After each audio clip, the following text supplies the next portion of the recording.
السلام علیکم viewers. The living Tao chapter number 67.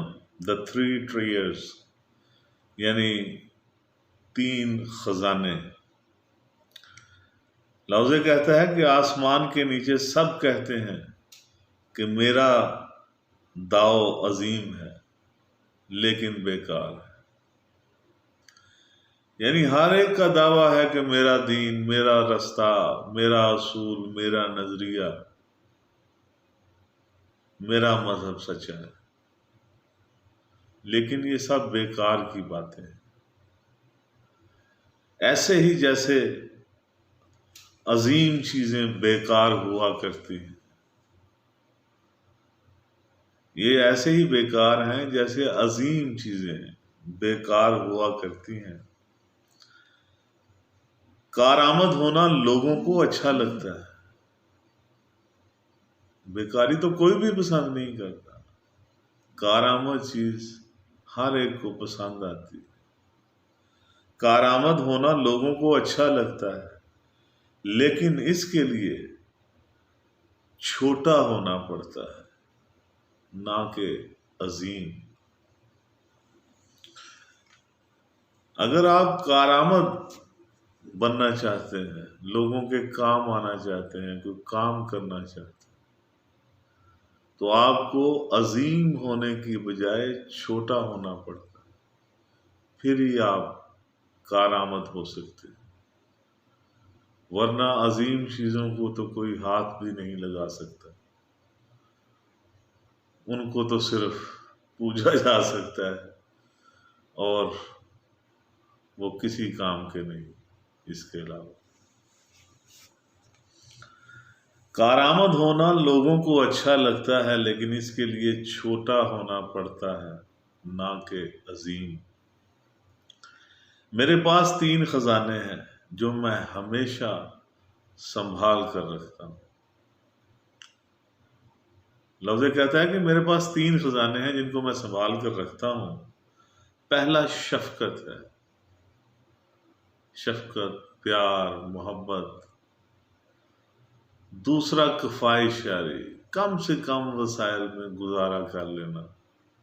زندگی کے جو بنیادی ضرورت ہیں، یعنی کھانا پینا، کپڑا اور کوئی چھت، اس کے علاوہ سب اسراف میں ہی آتا ہے.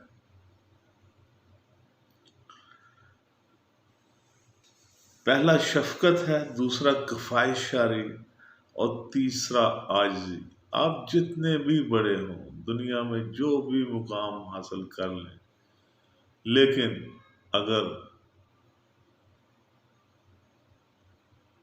آپ کا سر عاجزی سے جھکا ہوا ہے تو آپ عظیم تر ہیں.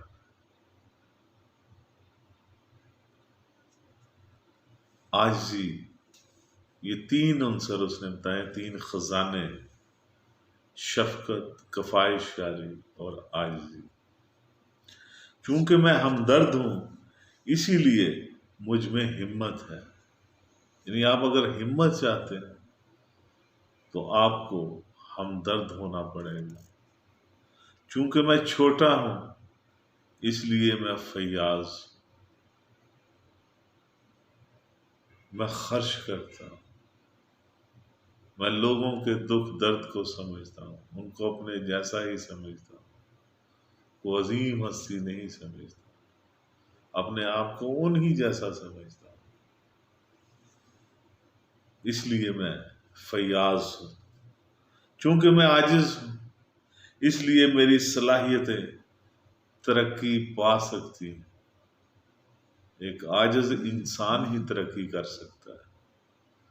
مغرور کی ترقی رک جاتی ہے، کیونکہ وہ ایک مقام پر ٹھہر جاتا ہے. اس کی نمو، اس کی ترقی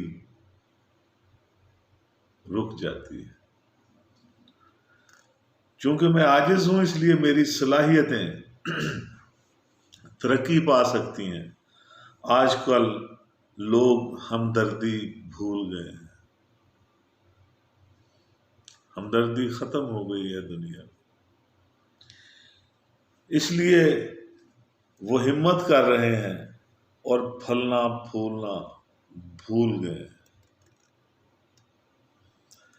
وہ عاجزی بھول گئے ہیں اور خرچ ہو گئے ہیں،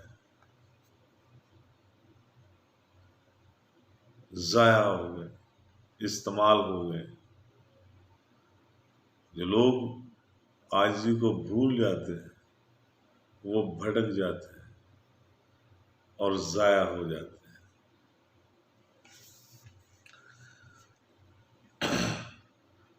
جو ہمیشہ ایک نمبر بننا چاہتے ہیں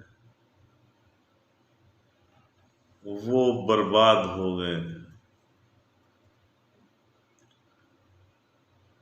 جو ہمدردی سے جنگ لڑتا ہے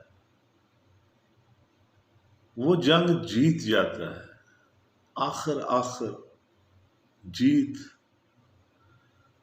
ہمدردی ہی کی ہوتی ہے، بھلائی کی ہی ہوتی ہے۔ کوئی بھی ظلم کو اچھا نہیں سمجھتا، برا ہی جانتا ہے۔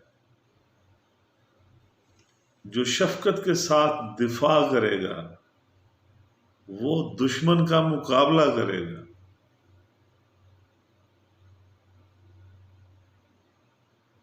اصل میں مقابلہ جو ہے نا، دنیا میں جو بھی معاملات ہیں، جو بھی واقعات ہیں، اگر آپ ان معاملات اور واقعات کو، ان لوگوں کو جو مقابلے پر اتر آئے ہیں، اگر شفقت کے ساتھ ڈیل کریں گے تو آپ اس کا صحیح مقابلہ کر رہے ہیں۔ آسمان اسی کی مدد کرے گا جو شفقت کے ساتھ اپنا دفاع کرے گا۔ جب آپ شفقت اختیار کرتے ہیں تو خدا تعالیٰ کی جو طاقت ہے، اس کا جو کرم ہے، وہ آپ کے ساتھ شامل حال ہوتا ہے، کیونکہ شفقت ایک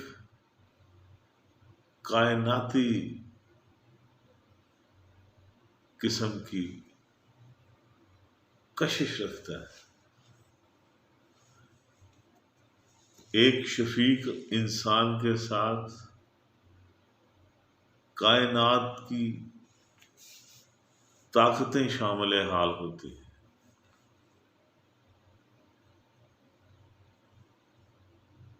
پرندہ اسی کے ہاتھ پر آ کر بیٹھتا ہے جس کے متعلق اسے یقین ہو کہ یہ مجھے نہیں پکڑے گا، اس سے مجھے کوئی نقصان نہیں۔ یہ شفقت سے لبریز کوئی ذات ہے جس سے ایک خاص قسم کی مہک آتی ہے، جس سے اپنائیت کی بو آتی ہے۔ شفقت اور ہمدردی کا احساس ہوتا ہے۔ پرندہ، نازک پرندہ جو چھوٹی سی آہٹ سے بھی ڈر جاتا ہے، وہ اس شخص کے ہاتھ پر آ کر بیٹھ جاتا ہے۔ میرے ساتھ رہنے کا بہت بہت شکریہ۔ میرا چینل سبسکرائب کرنا مت بھولیے گا۔ میرا فیس بک پیج نگاہ NIGAH، اس کو لائک اور شیئر کر دیجیے گا۔ آپ کا بہت بہت شکریہ۔